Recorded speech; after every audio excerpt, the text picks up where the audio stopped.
오늘 이 아침에 여러분들에게 좀 심각한 그런 질문을 하나 던지고 싶은 게 뭐냐면, 교회 밖에 사람들은 논할 필요가 없어요. 그런데 문제는 뭐냐면 교회 안에 불신자들이 많다라는 거예요.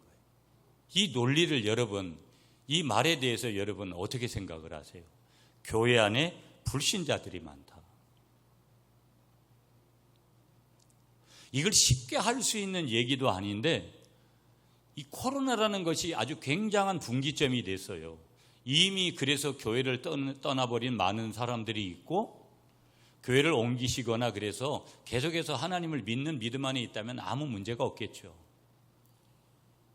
그런데 문제는 이제 교회를 떠나서 예배자로 서지를 않는 그 사람들이 상당수가 있는 거예요. 그런데 문제는 뭐냐면, 그분들도 문제지만 그 코로나19 이후에 교회 안을 좀 자세히 들여다보니까 교회 안에 불신자들이 너무 많다라는 거예요.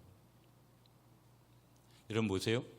오늘도 여러분 우리가 이런 질문을 한번 던져볼게요. 오늘이 추석이, 여러분 추석날인데 오늘이 주일이에요. 여러분 어디에 가야 됩니까?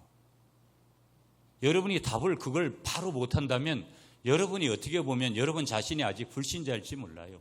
몸이 교회 안에 있다고 구원받은 게 아니에요. 여러분 오늘 우리가 믿음 생활하는 게 뭐예요? 결국은 우리가 영원히 천국에서 우리가 영원 구원받아가지고 살려고 하는 거, 그거 아니겠어요? 우리가 우리의 현재 몸으로 다시 환생해서 이 땅에 태어납니까? 그런 일은 없어요. 우리가 부활체가 되는 것도 어떤 부활체가 될런지는 우리는 알지 못해. 여러 가지로. 그렇지만 오늘과 같은 그런 부활체가 되고 오늘과 같은 삶을 사는 일은 없어요. 제가 우리 어머니 얘기도 하고, 물론 저희 이제 처가 쪽으로는 우리 장인어른 보고 싶죠. 제가 우리 어머니한테 이런 질문했어요. 제가 한월산 기도원에 갔다 오면서도 제가 이런 얘기했어요. 지난주에도 제가 얘기했던 것 같은데, 아니 엄마 천국 가니까 조수? 이 말은 어떤 뉘앙스가 있는 거예요, 여러분? 내 어머니를 보고 싶은 그 마음이 있는 거죠. 그래도 이제는 그럴 수가 없는 거예요. 그러니까 과감하게 이런 정리를 해야 되는데, 여러분 그게 참 쉽지가 않잖아요. 오늘 같은 날은 이미 벌써 돌아가신 지가, 천국에 가신 지가 오래되신 부모님을 생각하면 생각 안 하다가도 생각이 나는 게 여러분 인간의 마음 아니겠어요? 그러면 어떤 때는 참 마음이 아주 불편해지기도 하고 짠해지기도 하고 여러 마음들이 이제 거듭되는 거예요. 그러니까 오늘 만약에 추석이라면 내가 어디로 가야 되느냐, 이 질문에게 여러 가지 질문을 하고 싶은데 여러분들이 깊게 한번 답을 해야 되는데, 답은 간단해요. 단순한 거예요, 그건. 여러분 오늘 본교회 출석 안 하고 고향교회라도 가신 분들은 다행이에요. 저는 그 방법도 사실은 별로 좋은 거 아니라고 생각을 해요. 그렇지만 그래도 그럴 수 있는 거잖아요. 이제 고향에 가서 고향교회라도 출석하면 여기서 출석한 거나 거기서 출석한 거나 예배드린 건 똑같은 거니까 문제될 거 크게 없어요. 그러나 이제 본교회에서 예배드렸냐 안 드렸냐, 그거 문제인데, 근데 문제는 뭐냐면 예배 자리에 주일에 있지 않는 거예요. 이건 매우 심각한 거예요. 제가 이제 이번 주간에 한월산 연합 집회를 냈어요. 제가 하혜성이라는 하나님, 예수님, 성령님이라는 부흥사 단체에 제가 가입을 해서 그 단체에서 활동을 하고 있는데, 그 단체가 연합으로 이제 한월산 기도원, 제가 얼마 전에 개인 집회 하고 왔는데 거기 다시 서달라고 해가지고 거기서 이제 이틀을 제가 보내고 왔는데, 많은 분들 새롭게 만나요. 제가 다른 교단에 있는 목사님들, 이번에 어떤 나이 많은 부흥사계에서도 수십 년을 그렇게 이름 있게 활동하신 한 목사님을 만나게 됐어요. 그분 저녁에 이제 설교도 들으면서 처음으로 인사도 하고 또 여러 가지. 그런데 그날 저녁에 그 목사님 교회 성도님들이 아마 차도 여러 대가 왔고 수백 명 모이는 교회라고 해요. 그래서 많은 교인들이 왔더라고요. 그래서 너무 은혜로운 그런 시간이었어요. 근데 그분 목사님이, 여러분 이거 아시죠? 옛날 과거가 그런 분인데 지금 보니까 너무 전혀 그런 티가 안 나는 분인데, 옛날에는 이거 출신이시더라고요.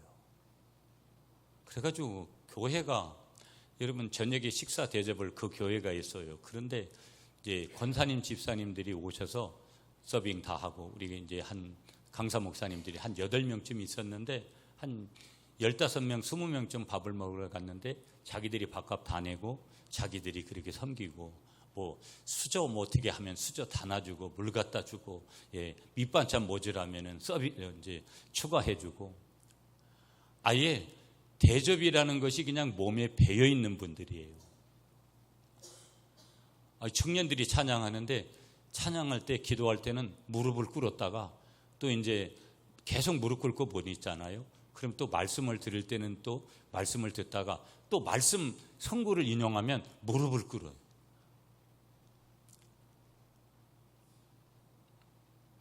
대한민국에 저런 교회가 있으면 대번에 그럴 거예요. 저 목사는 완전히 뭐 옛날은 카리스마라는 말을 표현했지만 독재를 한다고 어떻게 그런 얘기들을 할 거예요. 아무나 저렇게 하지 못하고 아무나 그럴 건데 제가 놀라운 사실 한 가지를 뭘 들었냐면 그 교회의 목회의 목양의 목표점들 방향들 그것이 뭐냐면 슬로건이 뭐냐면 이거예요. 선교, 구제, 대접. 제가 오늘 주보에도 여러분 이제 얼마 안 있으면 가봉에 있는 아프리카 가봉에 있는 선교사님들이 와요. 그런데 어느 목사님이 저한테 여러분 저희 교회도 뭐 광고비 해달라 그런 것들이 매주마다 거의 뭐 매주 한 건 정도씩은 와요. 그러면 많은 분들이 이제 저희 교회는 굉장히 뭐 이렇게 좀 괜찮은 교회로 이렇게 착각을 하나 봐요. 우리는 매일매일이 사는 게 겨우겨우 그렇게 살아가는 교회인데도 또 교회 위치도 있고 그러니까 광고비를 그렇게 선교사역 거기에서 이렇게 해드려요. 근데 제가 그런 얘기를 했어요. 참 우리도 한계가 있다 이제는. 그러면서 어떤 마음이 들었냐면 그 하늘산에서 이 교회가 지향하는 그런 방향들이 내가 조금 이렇게 도전이 됐어요. 교회라는 것은 항상 주는 곳이 돼야지. 우리가 얻어먹는 것보다는 대접받는 것보다는 대접하는 사람이 되라고 성경이 말씀하니까 또 그러면서 제가 대답을 했어요. 그러면서 제가 오늘 여러분 이 광고에다가 교회 소식란에다가 이제 후원하실 분이 있으면 좀 하라고 그 식사비 30만 원에서 50만 원 정도 비싼 거 드시도록 조금 더 나은 거 드시도록 하면 20명 정도 식사할 건데 뭐 그래도 1인당 2만 원 해봤자 그리고 여러분 중에 누가 감동이 있으면 여러분 저에게 얘기하면 가봉에서 거기 좀 그 나라에서는 교단에서 총회장도 하고 이런 분들이 오신다는 거예요. 그래서 제가 대답을 해놓고 제가 주보에 냈어요. 여러분 중에 누가 감동이 있는 분들이 좀 섬겨주셨으면 그렇게 오시는 목사님들 식사 한 끼 그렇게 섬길게요. 그리고 제가 이제 이번 12일 날도 상주에 가는 교회 우리가 떡도 해가야 되고 뭐 여러 가지 거기다가 일부 밥은 또 자기들이 해준다고 하니까 밥값은 안 나가도 될 것 같아요. 그래서 또 여러분 중에 섬길 수 있는 분이 있으면 섬기라고. 그 교회는 대접이 주니까 여러분 뭐 설이라고 선물도 안겨주더라고요. 모든 목사님들한테. 그러니까 늘 대접이 익숙한 그런 거예요. 선교와 구제와 대접이. 그래서 모든 것들을 전 교인이 그렇게 하고 돈을 교회 돈으로 하느냐? 절대 그런 일이 없어요. 다 개인들이 섬기는 거예요. 집사님들, 권사님들이. 그렇게 해서 교회가 무슨 일이 있으면 광고하고 그러면 내가 자원해서 그렇게 가는 거예요. 여러분 이게 육의 사람은 이게 얼마나 부담스럽고 영의 사람이라 그래도 얼마나 이게 남을 선교하고 구제하고 대접하고 이런 것들은 굉장히 부담스러운 거예요. 여러분 오늘 우리 한국 사회에서 뭐 좀 괜찮은 거 이번에 갔는데 이제 강사들이 밥을 돌아가면서 한 끼씩 샀어요. 한 분이 그러는 거예요. 제 차례에 식사 대접이 됐는데 횡성을 가자는 거예요. 여러분 횡성에 가면 강원도 횡성에 가면 유명한 게 뭐예요? 한우가 유명한 거예요. 속으로 겉으로는 표현을 못 하잖아요. 속으로는 얼마나 부담이 되든지 이 사람들이 초면에 무슨 그래도 안 갔죠. 당연히 목사들이 너무 지나치게 부흥회하면서 그렇게 하는 것도 연합부흥회하면서도 문제인 거고 그러면서도 이제 순간 여러분 뭐예요? 우리가 살다 보면 그럴 때가 있잖아요. 귀한 VIP를 대접할 때 여러분 우리가 밥 한 끼 대접하는 것도 어떤 때는 굉장히 부담스러워요. 고가의 그런 우리가 음식을 대접할 때는. 그러니까 늘 교회 안에서 섬기고 대접하고 선교하고 살아간다라는 것은 여러분 그게 단순한 게 아닌 거예요. 저는 큰 은혜가 됐어요. 너무나 귀한 거다. 오늘 한국 교회가 정말 지향해야 될 부분들이 저런 거다라는 거. 우리가 추석이에요, 여러분. 그럼 추석에 많은 사람들이 뭐 안 믿는 집에 시집 가가지고 뭐 어쩌저쩌고 해가지고 막 뭐 어차피 그냥 할 수 없이 뭐 어떻게 제사에 참여하게 되고 제사 음식하고. 그런데 제가 말씀을 준비하면서 고린도전서 10장을 보니까 거기 10장에 하나님 뭐라고 말씀하시냐면 우상 숭배하는 일을 피해라. 하나님 그렇게 말씀하시는 거예요. 그리고 20절에 가보면은 그 제사하는 것이 뭐냐 거기에 정확하게 정의를 했는데 귀신에게 하는 거다. 그 제사는 예배는 하나님 앞에 올려드리는 거고 제사는 귀신에게 하는 건데 귀신과 교제하는 자가 되지 말아라. 그 말은 제사하지 말아라. 우상 섬기지 말아라. 그렇게 말씀하는 거예요. 여러분 오늘 제가 이제 기도원도 가보고 또 교회들도 가보면서 이게 느끼는 것은 저희 교회에서도 느끼는 것은 저 자신에게도 느끼는 것은 뭔지 아세요? 오늘 우리 안에 이 믿음의 현주소를 좀 가만히 점검을 해보면 많은 믿음의 열정들이 식어졌어요. 목사의 열정이 식어졌고 장로의 믿음의 열정이 식어졌고 권사의 믿음의 열정이 식어졌고 집사의 믿음의 열정이 식어졌고 직분을 함부로 여기고 오래 믿었다고 자랑할 일이 못 되고 직분 가지고 자랑할 수 없는 연수 가지고 자랑할 수 없는 그런 시대. 그러나 대체적으로 한국교회 교인들은 식어진 믿음의 그 열정을 지금 가지고 있구나 하는 게 현실 진단이 금방 돼요. 어찌 보면 마지막 때 같은 이때 그루터기 같은 그런 사람들을 통해서 기도원에도 그런 사람들이 오고 교회도 그 그루터기 같은 사람들이 정말 교회를 위해서 여전히 그 식어진 열정이 아니라 여전한 열정을 가지고 교회를 섬기고 그분들이 섬교하고 그분들이 구제하고 그분들이 대접하고. 제가 여러분 오늘 찬양을 처음 우리 예배전 찬양을 143장을 했어요. 제 하늘산에서 이 찬양을 좀 하면서 많이 울었어요. 제가 이제 부흥회를 다니는 것은 저에게 있어서 유익은 뭐냐? 유익이 안 되는 게 훨씬 더 많아요. 많이 힘들고 어렵고. 그래도 유익되는 게 또 한편에서 있는 거예요. 그 유익 중에 하나가 하나님이 나에게 주시는 그 은혜 하나가 뭐냐면 항상 자기 개발을 해야 되고 하나님 앞에서 살아야 되고 그러면서 내게도 그 중에서 하나님께서 은혜를 주시는 거예요. 나에게도 회복을 주시고 격려도 주시고 책망도 주시고 뭐 이런 것들을 주시는 거예요. 이번 하늘산에서 제가 이 143장을 그래서 오늘 선택을 또 했어요. 그런데 이 143장 중에 제가 가장 은혜를 받은 여러분 이 가사절이 5절이에요. 5절. 여러분 143장 5절이 이런 거예요. 늘 울어도 눈물로써 못 갚을 줄 알아. 몸밖에 드릴 것 없어 이 몸 바칩니다.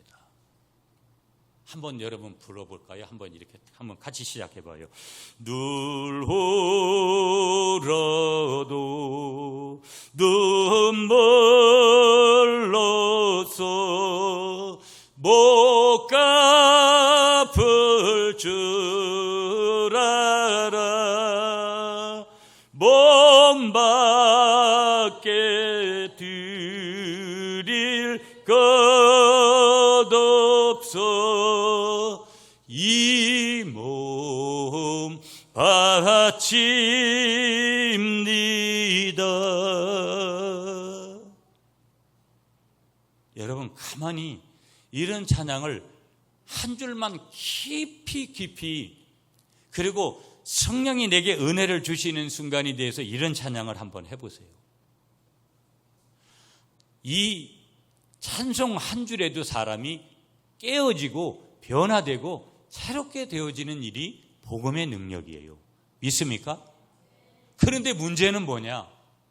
사람들이 하나님이 주시는 은혜에 대해서는 별로 그렇게 관심이 없고 먹고 살고 즐기는 그런 일에 어찌 보면 이런 명절에도 어떻게 보면 내가 다른 접근을 해가면서 어떻게 보면 그런 것들을 너무 지나치게 즐기려고 하는 거.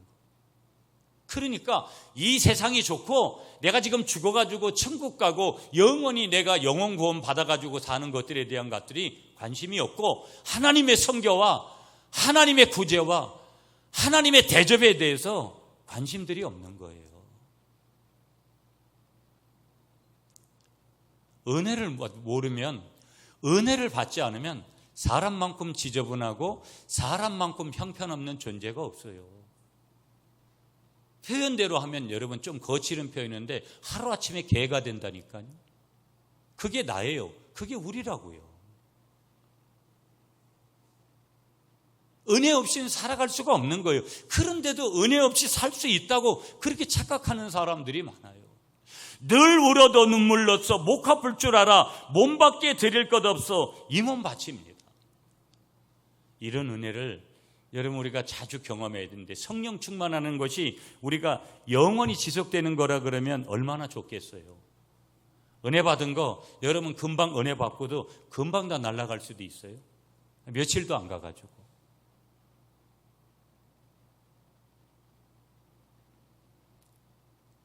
하나님 앞에서 우리가 눈물을 흘려본 적이 언제예요, 여러분? 여러분 중에 나는 눈물이 없다고 강팍해서 그래요. 강팍해서 그렇다고요. 성령 안에 있어 보세요. 내가 눈물을 흘리고 싶지 않아도 눈물이 자동적으로 나오는 거지. 언제 울어봤냐고요? 언제 눈물을 흘려봤어요?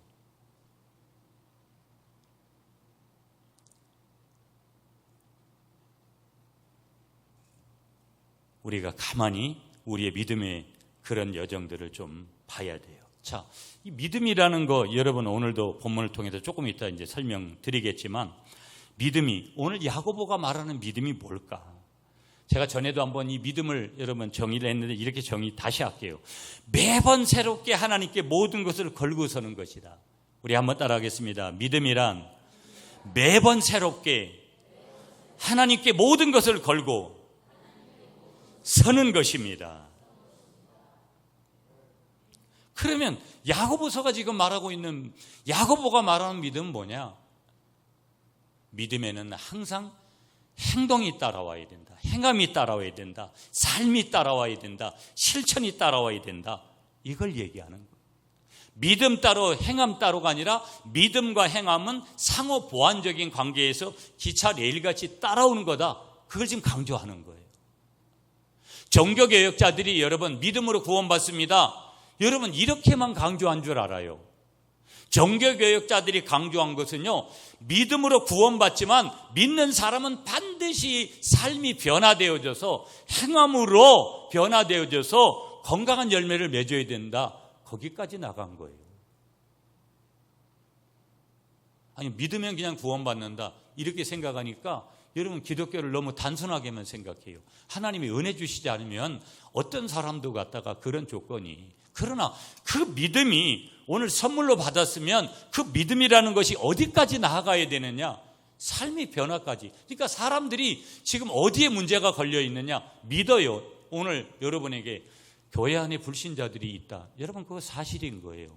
오늘 그 교회 안에 불신자들이, 여러분 오늘 우리 구민만 봐도 10명 중에 9명이 안 믿어요. 어찌 보면 오늘날은요, 사람들이 상처가 맞고, 여러분 주위의 지인들 물어보세요. 쉽게 이혼하고 가정이 깨지고 파탄나고 사람들이 다 깨어진 사람들이 많아요.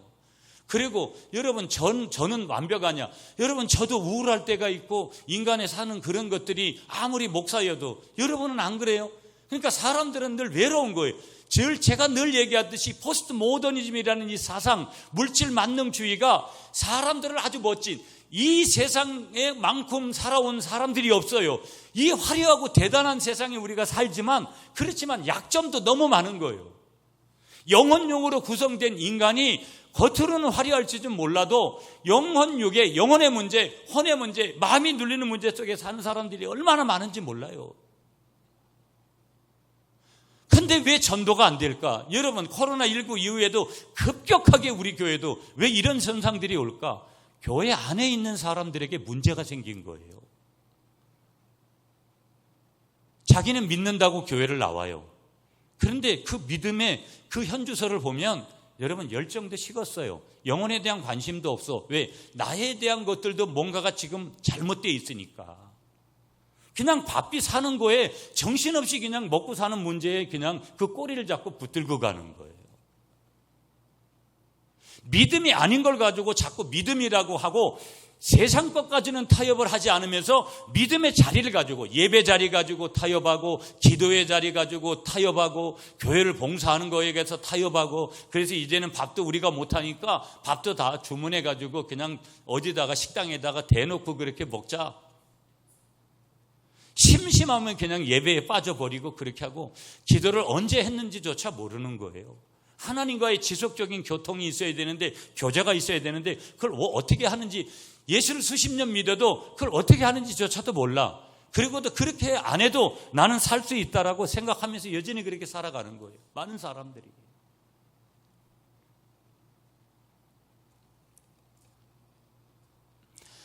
여러분 이 추석에 우리는 그런 거를 좀 더 깊이 봐야 된다. 자, 그러면 오늘 믿음이 뭐냐? 참다운 믿음은 행동을 동반해야 된다. 오늘 야고보서를 통해서 주시는 말씀이고요. 우리의 행동이 우리가 하나님에 대해서 무엇을 믿는가를 드러내는 거다. 그 정도로 삶이 중요한 거다.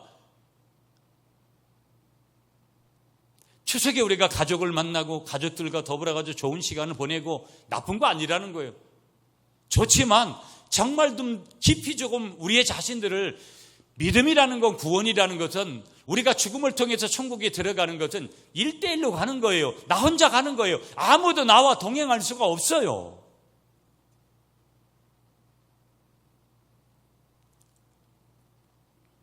주위에 많은 사람들이 여러분 이미 벌써 천국에 입성했어요. 제가 우리 어머니한테 묻는 거예요. 천국이 좋냐고. 보고는 싶지만 그래도 천국 가셨다고 제가 분명히 믿기 때문에 하나님은 성도가 죽는 것을 기뻐하신다고 하는데 저와 여러분들이 그 죽는 것을 기뻐하신다는데 어떤 의미에서는 그러기 때문에 하나님이 왜 저 사람을 일찍 데려갔을까? 저렇게 좋고 훌륭한 믿음으로 살려고 하는 사람을 데려가셨을까? 우리가 이 땅의 삶보다 천국이 더 좋다라는 것을 우리가 믿는다면 그거는 정상적인 거예요. 정상적인 거. 한번 따라하겠습니다. 하나님은 행동의 소리를 들으십니다. 그러니까 하나님이 말씀하실 때 하나님은 우리가 리액션, 반응하기를 원하시는 거예요. 어떤 반응하기를 원하겠어요? 예배하고 찬양하고 기도하고 하나님 앞에서 말씀 안에서 하는 것, 하나님이 하라고 하시는 것, 그리고 반대로 우리가 하지 않아야 될 것은 성경에서 하지 말라고 하는 것. 하나님이 말씀하실 때 우리에게 하나님은 뭘 요구하시는 것이냐? 행동을 요구하시더라는 거예요. 그러면 여러분 제가 오늘 아침에 이렇게 서론에 대해서 좀 말씀드리고 싶은 내용이 뭐냐면 우리의 믿음의 세계를 좀 점검해 보자. 제가 얼마 전에도 이 믿음의 주제에서 다시 말씀도 드렸지만 이번 이런 명절이나 추석 그냥 인위적으로 인본주의로 사람 만나고 가족 만나고 소중하죠, 가족들이. 그렇지만 그런 관점이 아니라 정말 나의 믿음에 대해서 이 믿음의 문제를 정확하게 우리가 정의를 해보는 거. 그러면서 이 믿음을 우리가 점검할 때 믿음은 무엇보다도 정확한 대상, 내가 믿는 대상이 누구냐 도대체. 내가 믿는 분이 하나님이고 내가 믿는 분이 예수 그리스도고 내가 믿는 분이 성령 하나님이면 내가 믿는 분이 삼위일체 하나님이잖아요. 내가 예수 믿는 거고요, 예수님 믿는 거고 내가 하나님 믿는 거잖아요. 내가 믿는 믿음의 대상은 예수님이에요. 이게 분명하다면 그 다음에 어디로 가야 돼요? 다음 페이지로 넘어가야 되죠. 많은 그리스도인들이 믿음을 갖고 싶으나 믿음이 생기지 않는다. 그냥 말로만 되네요. 매냥 말로만 그렇게 하는 거예요. 그러면서도 여전히 성경 안 보고, 그러면서도 여전히 우리가 예배로 서지 않고 기도하지 아니하고, 영적 원리를 따라 살지 아니하고 반대 개념으로 사는 거예요. 하라는 거 하지 않고 하지 말라는 거 하고. 거기에서는 믿음이 생겨날 리가 없어요, 여러분. 절대 하나님의 원리가 그런 거예요. 절대 거기에서는 그럴 수가 없다라는 거. 히브리서 12장 2절로 근거해 보면 믿음은 예수님을 바라볼 때, 예수님을 믿을 때 생기는 줄 믿습니다. 믿음의 주에 온전케 하시는 이인 예수를 바라보자. 표준세 번역은요 이렇게 번역했어요. 믿음의 창시자요. 믿음이라는 것을 만드신 분은 하나님이시구나, 예수님이시구나. 믿음의 창시자요 완성자이신 예수님을 바라봅시다. 표준세 번역은 이렇게 번역했어요. 왜 바라봐야 될까요? 그분에게서 은혜가 오고, 그분에게서 믿음이 오고, 그분에게서 기복적인 복도, 건강의 복도, 우리가 물질의 복도, 자녀의 복도, 교회의 복도, 가정의 복도, 사업의 복도, 직장의 복도 다 어디서 오는 것다? 복음이신 예수 그리스도를 통해서 우리에게 선물로 주어지는 줄 믿습니다. 우리가 세상 바라보면 여러분 거기서 뭐밖에 오겠어요? 세상하고 자꾸 비교하고, 다른 사람하고 자꾸 비교하고, 욕심이 생기고, 이기적인 마음이 오고, 교만한 마음이 생기고, 원리가 그런 거예요.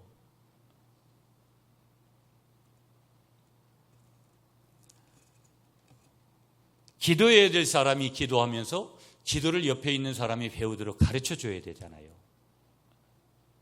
중직자들이 예배를 가르치고 봉사를 가르치고 본이 되어져서 그렇게 그런 것들을 옆에 있는 지금 예수를 믿는 사람들에게 그걸 가르쳐 줘야 되잖아요. 예수를 믿으면 이렇게 살아야지만이 하나님께 영광을 돌리고 하나님이 주시는 은혜를 받고 우리가 살아갈 수 있다. 이 땅에 사는 동안에 그렇게 살고 사명을 감당하고 하나님 앞에 가는 날에 우리가 하나님 앞에 죽어서 하나님 앞에 가면 우리가 영원히 구원받아 영원히 그곳에서 우리가 사는 거다.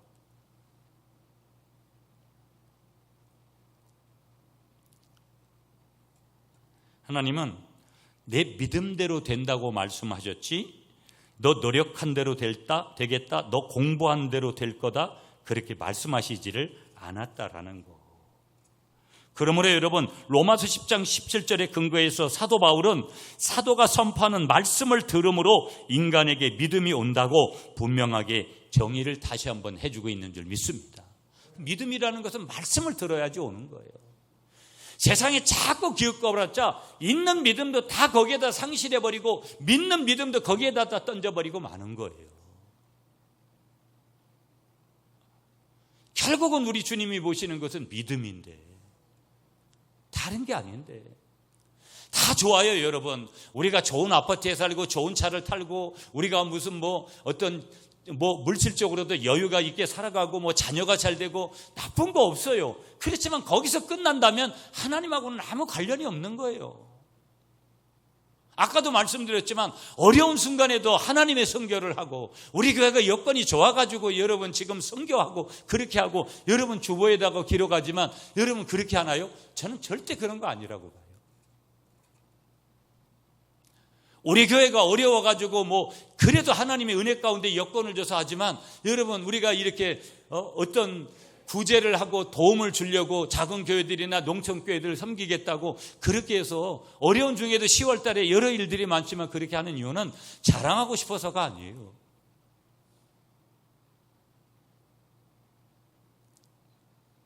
누군가를 대접하고 여러분 교회 안에서 그렇게 할 때 우리가 여건이 좋아서 그렇게 하는 교회가 아니라고요. 주님이 그렇게 하라고 말씀하셨기 때문에 믿음으로 사는 사람은 그렇게 사는 것이 선교하고 살고 구제하고 살고 대접하면서 사는 것이 그것이 마땅한 것이기에 믿음으로 사는 사람은 영혼을 구원하고 그러니까 여러분 교회 안에 불신자들이 많으니까 정상적인 그러한 믿음에 사는 사람들이 있다면 전도하지 말라 그래도 전도하는 거예요. 이거 심각한 얘기예요. 직분만 뭐하면 뭐하겠어요. 영혼에 대한 관심이 없는데 내가 하나님을 믿는 게 아닐 수도 있는 거예요. 여러분 깊이 우리가 고민해야 돼요. 이 추석에 그러니까 막 제사하고 우상 섬기고 자기 마음대로 그렇게 사는 거예요. 그게 얼마나 하나님 앞에 큰 하나님의 엄청난 질투를 불러오는 그런 요소인지를 모르는 거예요. 자, 여러분 본문 한번 가볼까요? 본문 조금 보면서 좀 오늘 정리해 볼게요.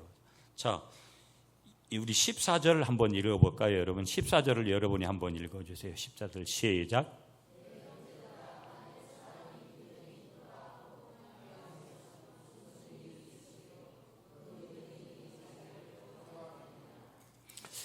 아멘. 여러분 뭐 여러 구절 인용 안 해도 오늘 설교의 제목과 같이 거짓 믿음은 이런 거다. 그러니까 믿음이 없고 행동하는 삶이 없는 그런 믿음은 죽은 거다.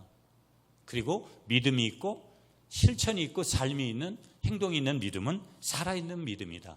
그 예를 두 인물을 통해서 아브라함과 라합이라는 인물을 통해서 말씀하는 거예요. 여러분 마지막 오늘 본문은 아니었는데 26절도 같은 연결 본문이니까 26절도 읽겠습니다. 시작.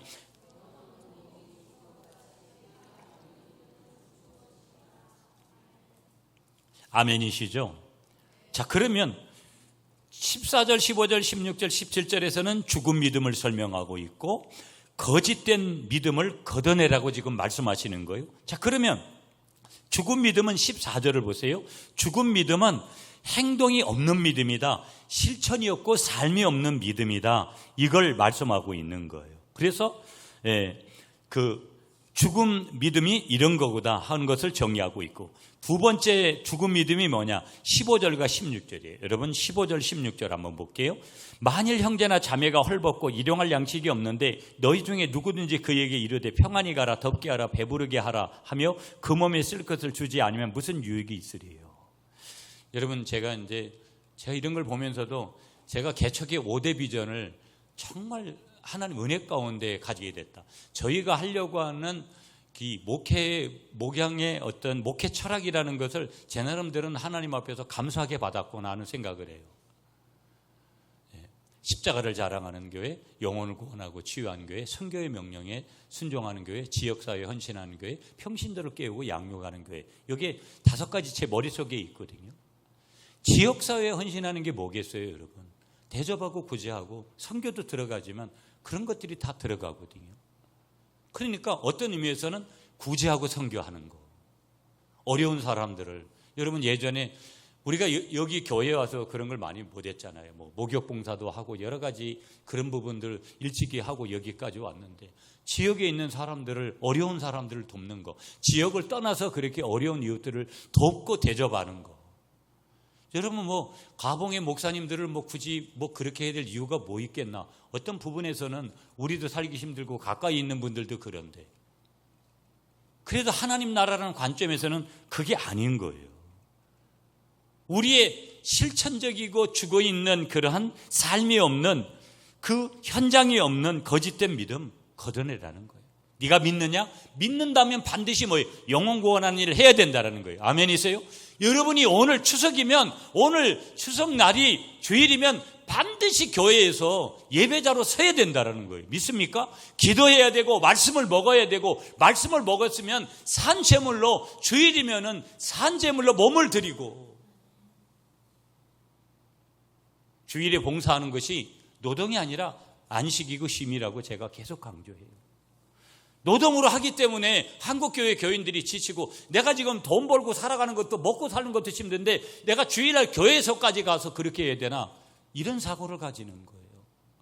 힘들고 어렵게 살았기 때문에 내가 찬양대 봉사하고 찬양단 봉사하고 반주자로 봉사하고 안내사역자로 서 있는 그 순간에 내가 믿음을 가지고 주님을 바라보면, 그 순간에 나의 한 주간의 스트레스, 한 주간에 내가 찬양을 드리고 오늘 기도를 하고 말씀을 들을 때 한 주간에 말했던 스트레스 포함한 모든 문제를 주님께서 실타래에 모든 얽혀있던 것을 풀어주시는 이 영적인 원리를 놓친다면 그 사람은 노동으로 접근하기 때문에, 여러분 얼마나 오늘 말씀이 자기에게 주는 위로가 아니라면 그게 해당 아니라고 할 거고, 또 짐을 지고 세상으로 갔다가 그런 스트레스가 누적돼서 어느 날 그게 병으로 찾아올 수도 있을 수 있다라는 거예요.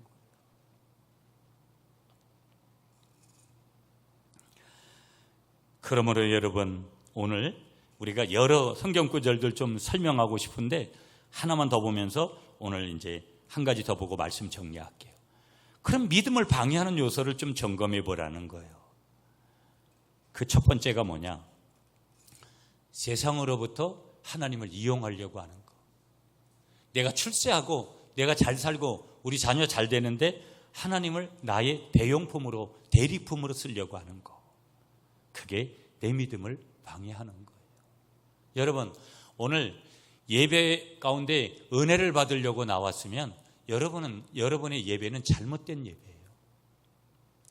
여러분이 오늘 예배에 나오는 것은 하나님 앞에 영광을 돌리려고 나오는 거지, 내가 은혜를 받는 것은 2차적인 문제예요.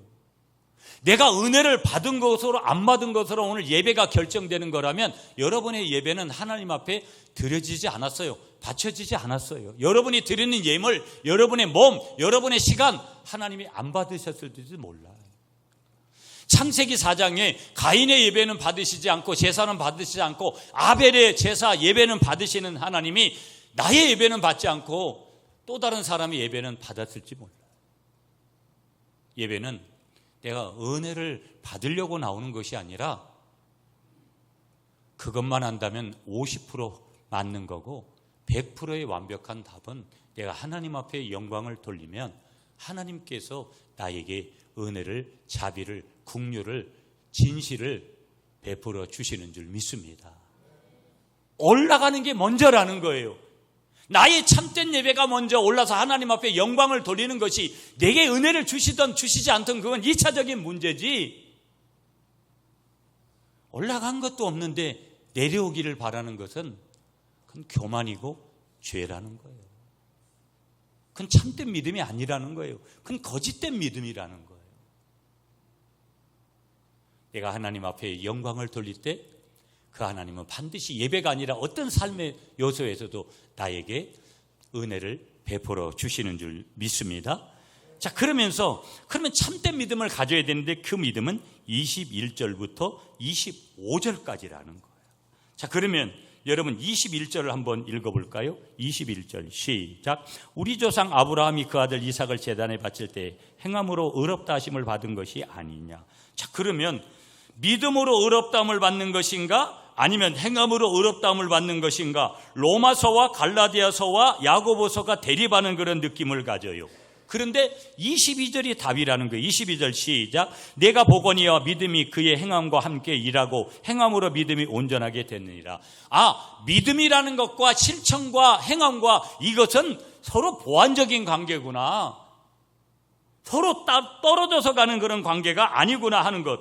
24절도 답을 주고 있어요. 여러분 24절. 이로보건대 사람이 행함으로 의롭다 하심을 받고 믿음으로만은 아니니라.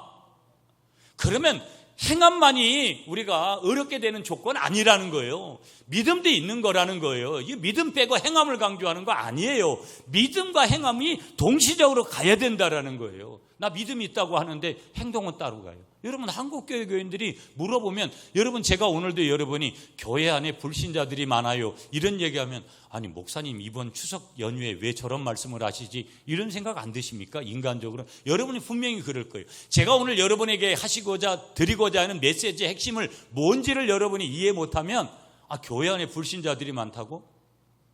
여러분 아무리 부정하려고 해도 그게 사실인 게 어떻게 해요? 만약에 오늘 우리가 불신자가 아니라면 하나님 말씀 사모할 거고 기도할 거고 봉사할 거고 전도하지 말라고 굳이 전도팀을 구성하고 그럴 필요 없어요. 그냥 각자 한 명씩 데려오면, 매주마다 데려오면 이 교회가 차고 넘칠 거고요. 한국교회가 어떤 교회든지 다 그렇게 되는 거예요. 그런데 문제는 누구에게 있는 거예요? 나에게 있는 거예요. 왜 안 데려올까요, 여러분? 지금도 죽어가는 영혼이, 저렇게 내 가족이 죽어가는 영혼들이 있는데 내 믿음이 어떻게 보면 이기적인 거죠. 나 하나 구원받는데 그냥 끝나는 거고 내 삶이 없는 거예요. 그리고 항상 핑계를 모를 때 먹고 사는 문제. 나도 지쳐가지고 그냥 교회 와서 위로나 받고 거기서 무슨 힘이 나오겠어요, 여러분? 내가 산재물로 주님 앞에, 내가 어느 순간에도 주님 앞에 드리겠습니다. 그런 사람들이 있는 교회와 주님, 내 물질을 항상 주님의 나라를 위해서 드리겠습니다. 내 시간을 드리겠습니다. 내 몸을 드립니다. 내 여건의 모든 것을 드립니다. 제가 적어도 그 기도원에 올라왔던, 저는 요즘 제 교인들 여러분들한테 오란 소리 안 하잖아요. 앞으로도 그럴 마음이 크게 없어요. 그렇지만 어떤 것이 옳으냐라는 것들에 대한 것들은 제가 눈으로 보면서도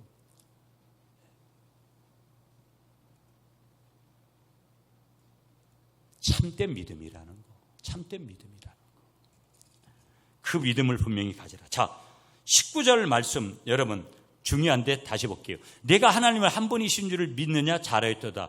귀신들도 믿고 떠느니라. 저는 말씀을 준비하면서 이 구절에서 너무 찔렸어요. 아니, 귀신들도 믿는데, 아니 귀신들도 믿는다고 하는데 하나님을, 아니 교회 안에 있는 우리가 하나님을 안 믿어. 귀신도 믿는데 교회 안에 있는 우리가 안 믿는다니까 여기서 엄청나게 찔림이 와요. 믿으면 그렇게 행동이 나올 수가 없는 거예요. 믿으면 믿는다. 참던 믿음의 사람대로 오는 그런 부분이 오는 거예요. 여러분 18절도 한번 볼게요. 어떤 사람이 말하기를 너는 믿음이 있고 나는 행함이 있으니 행함이 없는 내 믿음을 내게 보이라 하는 행함으로 내 믿음을 내게 보이리라 하니라. 이 정도로 하면서 이제 결론점으로 한번 가볼게요. 그러므로 여러분, 믿음과 행함이라는 것은 함께 가야 된다. 한번 따라하겠습니다. 믿음과 행함은 함께 가야 됩니다. 그러면서 여기까지는 제가 오늘 설명 안 할게요. 아브라함 얘기도 들었고 라합 얘기도 들은 거예요. 그 얘기를 들으면서 이 사람들은 다 뭐 했다라는 거예요. 우리가 잘 아는 대로 창세기 22장에서 여러분 이삭을 번제물로 그냥 행동으로 드렸다라는 거예요. 라합도 어려운 상황에서 그 하나님의 사람을 보호해주는 그런 자기 생명을 거는 그런 믿음의 행동을 보였다라는 얘기를 지금 우리에게 말씀해 주는 거예요. 결론을 이렇게 맺었고요. 한번 따라하겠습니다. 믿음은 그럼에도 불구하고 맞서는 것입니다. 한 번 더 따라하세요. 믿음은 벼랑 끝에서도 노래하는 것입니다. 믿음은 사람 대신 말씀을 쫓는 것입니다. 믿음은 삶의 수준을 높이는 것입니다. 마지막으로 믿음은 하나님의 성공을 낳습니다.